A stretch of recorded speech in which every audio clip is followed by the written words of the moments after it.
Ngiyathokoza Sihlalo.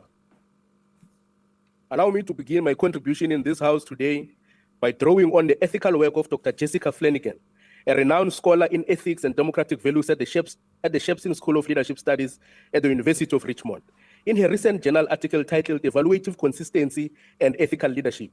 Dr. Flanagan argues that political and business leaders should be held to the same moral standards as everyone else.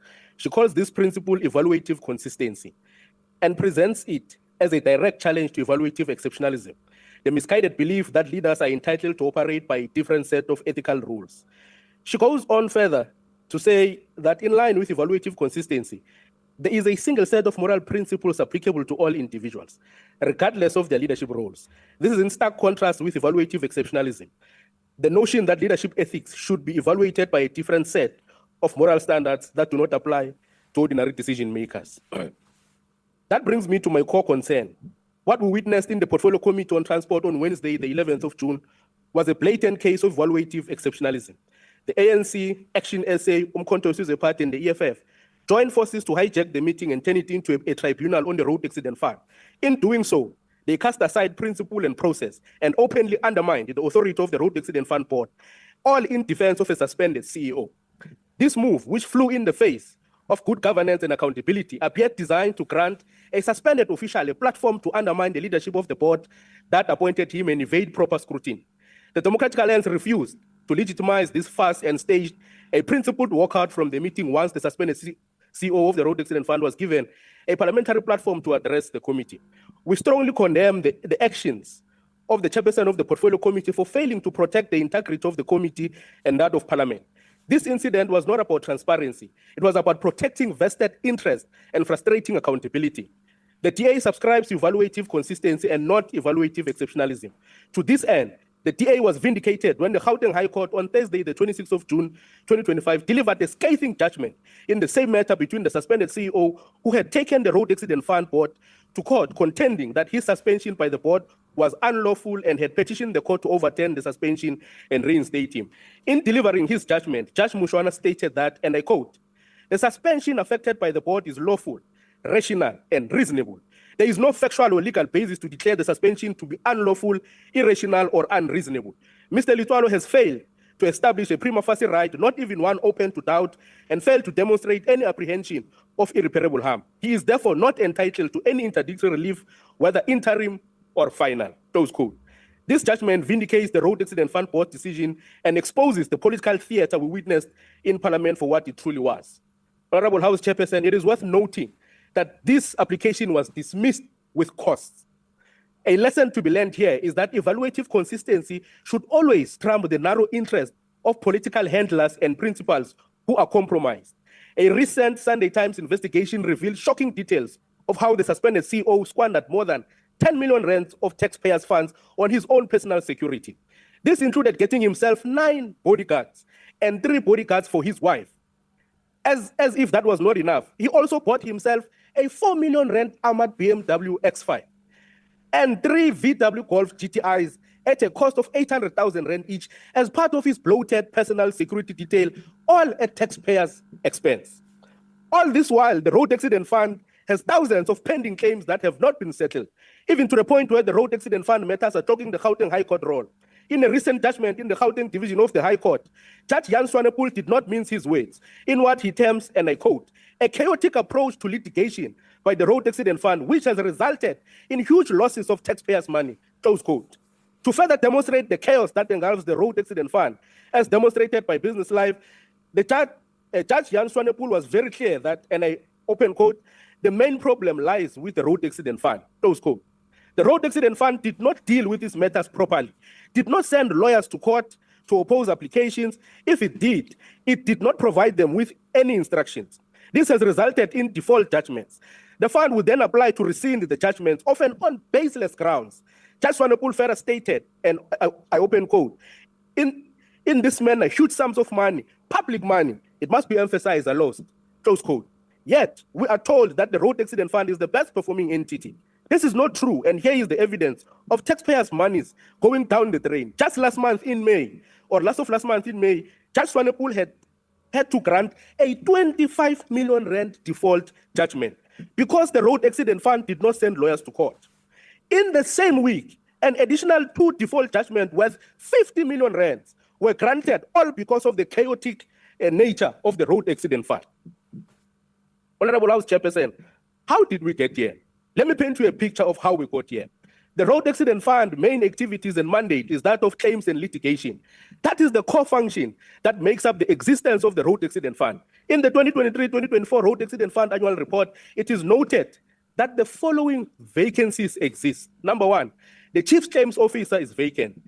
Head of Claims Operations is vacant. Head of Legal Services is vacant. Head of People Management is vacant. Head of Enterprise Risk and Management is vacant. Head of Financial Management and Reporting is vacant. And to add salt to wound, guess what? The following executives are on suspensions. The Chief Executive Officer is on suspension, rightfully so. The Chief Investment Officer is on suspension. The systematic erosion of corporate governance at the Road Accident Fund was not by accident, but by design. Here is why. The suspended CEO was fulfilling the role of Chief Claims Officer and was also fulfilling the role of Head of Claims Operations. How on earth can one individual assume 3 C-suite positions in one entity at the same time, you may ask? Here is the answer. This is how systematic collapse for the purposes of capturing an entity is done. We are calling on the minister to retire the entire board and urgently appoint a new board and ensure that all vacancies at the Road Accident Fund are filled. Because even the person currently entrusted with the role of Head of Legal Services at the Road Accident Fund does not even have a law degree.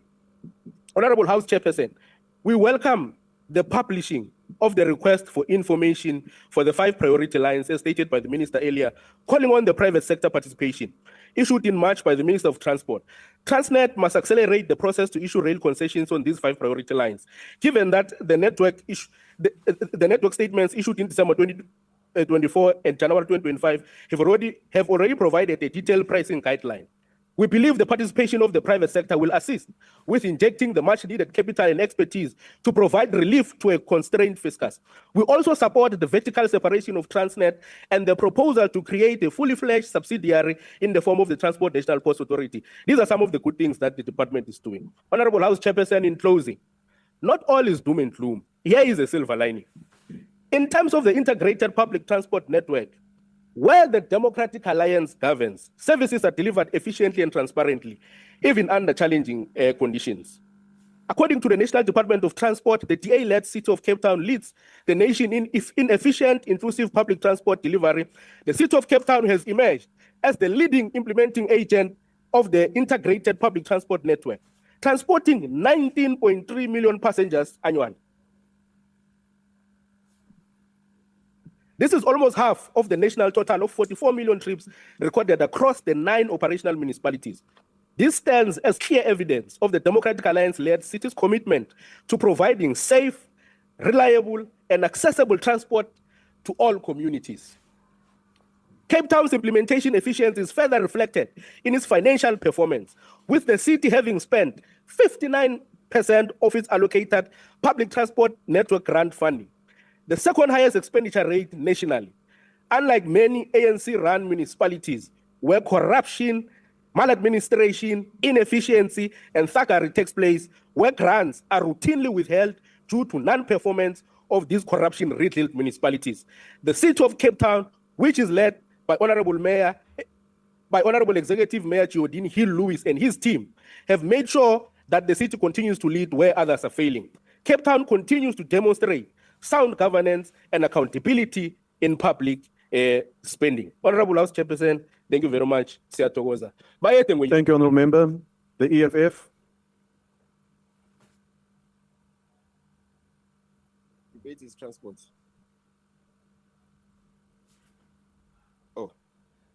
Siyabingelela kumkhuzi wamabutho EFF. Sibingelela umongameli wenhlangano yabantu abamnyama elwela inkululeko nomnotho wezweni lethu. Sibingelela umhlanganyelwa umavula kuvaliwe udikatika bande lomshini umshaye wendoda iphindelela. Umudlo webhanje nenkinobho zalo umakhuluma eNingizimu Afrika qhaqhazela uDonald Trump le eAmerica. Sithi phezulu kwabo mfoka malema ungabisabayeka. Mongameli lenyanga kaNtulukazi uphawu olubalekile kwinhlangano yethu njengoba sobe sigubha iminyaka e12. Sibiza ke wonke amalunga nabalandeli beEFF ukuthi bazojabula nathi eKhayelitsha ngomhla ka26 kuyona lephezulu lapho sobe sijabulela khona ukukhula kwenhlangano yethu. Inhlangano enobuholi obukhethwa abantu, hayi umhlanganiso nje wasemakhoneni.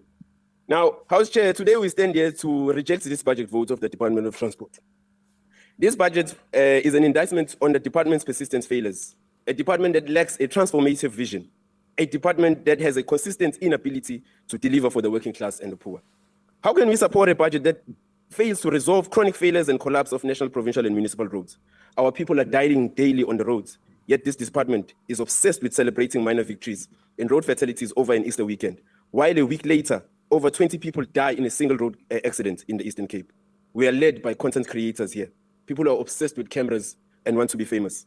This budget vote reflects a department that is trapped in bureaucratic inertia, a department addicted to consultants, paralyzed by outdated organization structures, and is unable to modernize the transport infrastructure in a way that shall serve our people.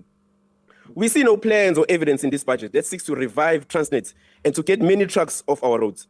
How many more lives must die on the roads in order for this department to act decisively to save our people?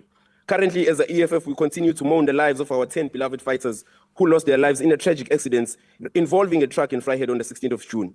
To support this budget would be to dishonor their memory. Our heroes died before their time, all because of a careless government that has no interest in serving our people. There is heavy reliance on consultants in this budget, especially in rail transport. There is a ridiculous increase of over 86.2% for consultants.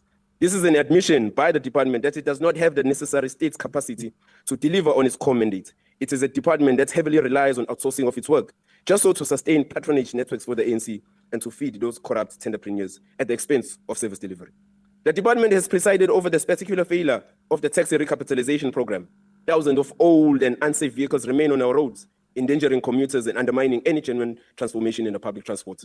It's a sobonani mathuneni kind of situation. Bayafa abantu bethu nikhona, Minister. Go-Durban in eThekwini remains inoperative, despite the fact that infrastructure in Corridor C3 has been completed and should be live. Yet nothing is happening. The ministry has once again demonstrated cowardice and poor leadership in resolving the issues of eThekwini. Instead of mitigating the disputes and finding consensus between taxi operators and the municipality, the department has chosen to bully the situation by withholding the grant that is critical to completing that project. We can tell you now, Minister, that this approach is only inviting further problems for yourself. House Chair, let us warn about the systematic destruction that is happening at the Road Accident Fund. We see you, and you shall be exposed. The department has engineered a crisis at RAF, a crisis that does not exist, all because certain politicians, including the DA, by the way, want to satisfy the greed of white capital, in particular, the owners of this. You must keep quiet when I'm talking. Minister, you must tell us if you were appointed by Discovery Medical Aid to be the Minister of Transport, because we must know exactly how to treat you. I don't understand why Discovery will write you a letter and give you an instruction to fire the CEO of RAF. What interest does Discovery have in the Road Accident Fund? Why are you being given instructions by Discovery?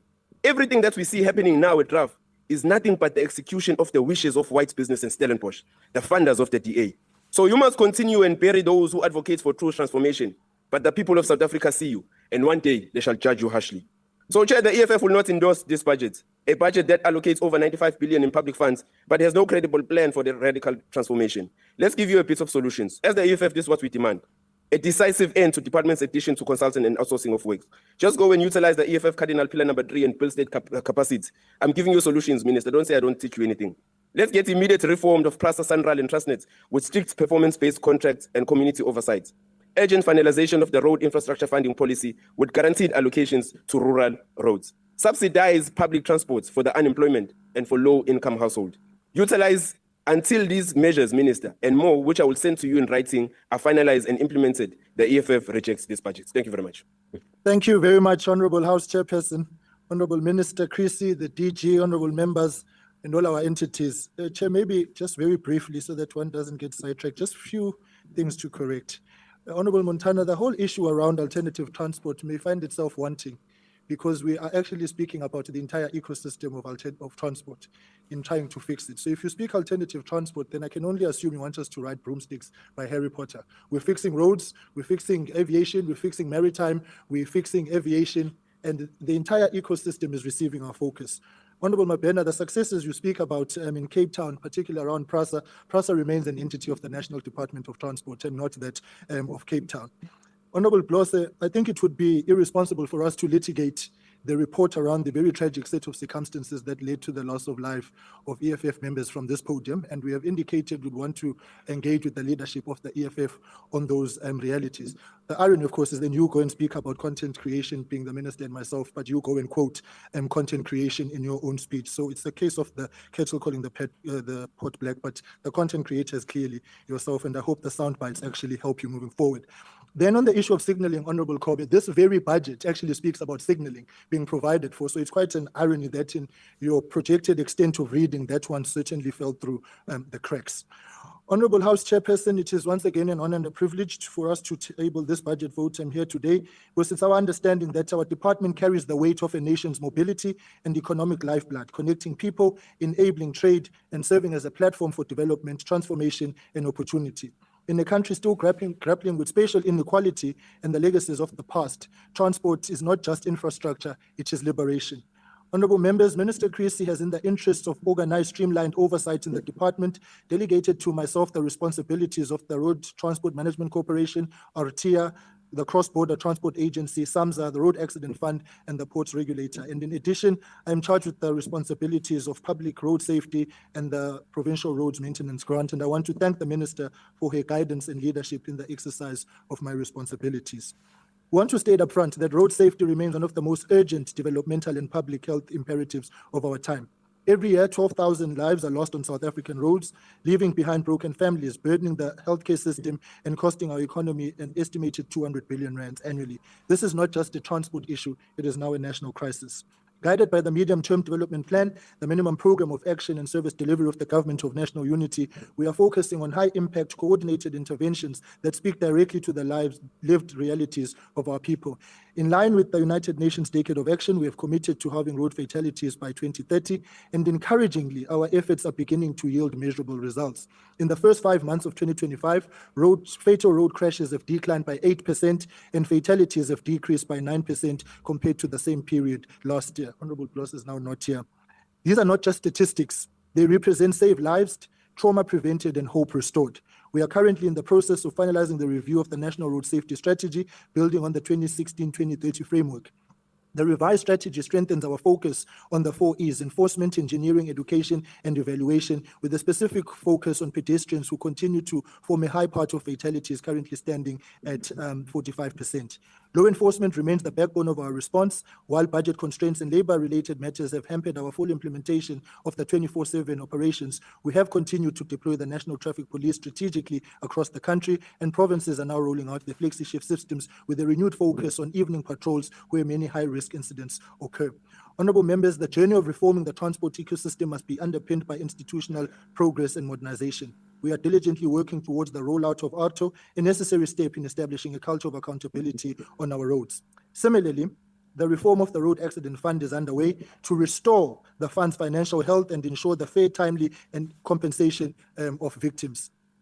The Provincial Road Maintenance Grant remains a vital tool for preserving our existing infrastructure, particularly in rural areas where roads are the lifeline of our economic activity, access to healthcare and schooling, and will continue to monitor the efficiency and transparency in the use of this grant, and also with the establishment of the follow the money operations that we have undertaken as the national department to make sure that funds are correctly used at provinces. A cornerstone of our strategy for road safety, amongst others, as I've said, is ARTO, and it is poised to fundamentally change how we address traffic violations and promote compliance. The implementation of phase 2 of ARTO beginning on the 1st of December 2025 will be a significant step in our broader efforts to reduce road fatalities and ensure due regard for all the rules of the road and compliance. We are piloting in 69 municipalities that are prepared for the rollout and will continue to monitor the state of readiness in each of our municipalities. The MRCC in Cape Town continues to good work insofar as maritime safety is concerned, and as we broaden our focus on transport safety, we must address the critical challenges beyond road transport. For example, the commercial fishing vessels safety compliance audit conducted at the instruction of the department and ministry in collaboration with SAMSA serves as an important reminder that safety standards must be enforced. The first phase of this audit took place in PE with 65 inspections that were carried out on fishing fleets. This audit revealed numerous safety compliance issues, and we anticipate the audit team's report to reach us by August. On the Road Accident Fund, which remains a cornerstone to supporting commitment of individuals injured in road accidents, The Road Accident Fund has actually faced severe operational and financial challenges, including escalating liabilities, systemic inefficiencies, and prolonged delays in processing compensation claims. These issues have eroded public confidence and placed undue strain on accident victims awaiting relief. We are, as the ministry, working towards the stabilization of the REF, but further, we are going to decisively deal with the challenges as we bring about the road accident benefit scheme, which amongst others will ensure a no-fault compensation system, defined benefits, faster direct payments, structured long-term benefits paid in annuities instead of lump sums, ensure the exclusion of foreign nationals illegally ones as well, and also a medical-based claims processing system and an integrated data claim system. So we are en route to ensuring that the REF is fit for purpose and is able to respond to its mandate. The Provincial Roads Maintenance Grant at 16 billion rands allocation specifically earmarked for roads through national budget in the medium term, and it is our commitment to ensure that the fund is able to fulfill its own obligations as well and distributed more effectively across provinces based on the actual road conditions, maintenance backlogs, and disaster response, with a specific focus to deal with new projects and actually deal with the backlogs as well. As I've said, we have established the Follow the Money audit team, which will monitor the use of the PRMG. We cannot overlook the importance of cross-border logistics in ensuring the safety and efficiency of our transport system, and the regional integration strategy approved by Cabinet in March 2024 focuses on improving our cross-border transport efficiency to promote regional economic growth and stability, and we are making strides to digitizing our borders.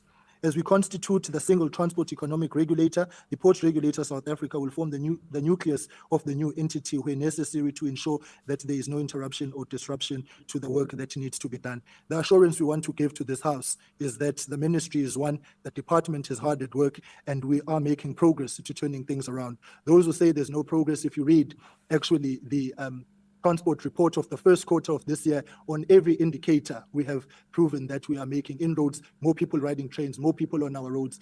We are moving on the logistics work. So we are hard at work. The doomsayers are completely lost. In conclusion, I want to extend my deepest appreciation to Minister Creasy for her unwavering support, mentorship, and guidance in my new responsibilities, the acting DG, the ministerial staff, the entire department, and all our entities. Together, colleagues, we are working towards a future Thank where you the very fact much. lots of lives. Let me start off and thank honourable members for all the important points that have been raised during the course of this debate. And indeed, we are mindful of the important issue that many honourable members raised of the centrality of the transport system to our economy. And I think it is for that reason that the entire ecosystem is working hard to fix the difficulties that we have and to ensure that we develop an efficient, cost-effective service for the movement of both people and goods. A number of honourable members have raised the question of vacant posts in the department and in the entities, including the chairperson. And Honourable Chair, we would want to say we agree with you that many of these posts have been vacant for far too long. I'm pleased to say for the first time in a long time, we now have a CEO for the rail safety regulator, and the CEO for SAMSA is in the cabinet system. We are currently recruiting for a Director General of the department as well as DDGs for corporate and roads. And we will ensure that these appointments are made with speed because we agree with you it is not appropriate to have vacant posts in the organization. However, there are constraints on filling all 15% of the vacant posts due to current constraints from National Treasury. So we are working hard to try and fill those posts which we regard to be strategically important. We also agree with you, Honourable Chair, and other members who've raised the issue of underspending. We are extremely concerned about underspending on conditional grants, and we're also concerned about underspending on the municipal infrastructure grant for road maintenance, because this underspending is responsible for the poor state of many municipal roads and bridges. We have accordingly formed a task team with SALGA that will be enabling us to tackle this underspending and making sure that we direct spending accordingly. Honourable Montana, I think you gave me a reasonably easy ride. I won't therefore talk about people who bought locos too big to fit in tunnels. We don't know who those people were. But let me say that in both the developed and the Honorable Minister. developing world. Honorable Minister, can you please take your seat? Honorable Montana, what point are you raising up? Is the Honorable Minister willing to take a question? Honorable Minister, are you willing to take a question?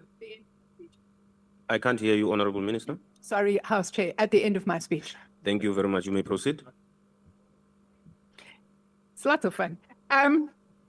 Honorable Montana, what I was saying is that in both developed and developing countries, this separation between freight operations and infrastructure managers has been implemented everywhere. Russia, China, India, Mexico, as well as all of those developed countries. The intention is to fund TRIM on a project basis through the budget facility for infrastructure. The first tranche of that requirement has already been put in. There will be a second application in October, and we're looking forward to success with regard to that application.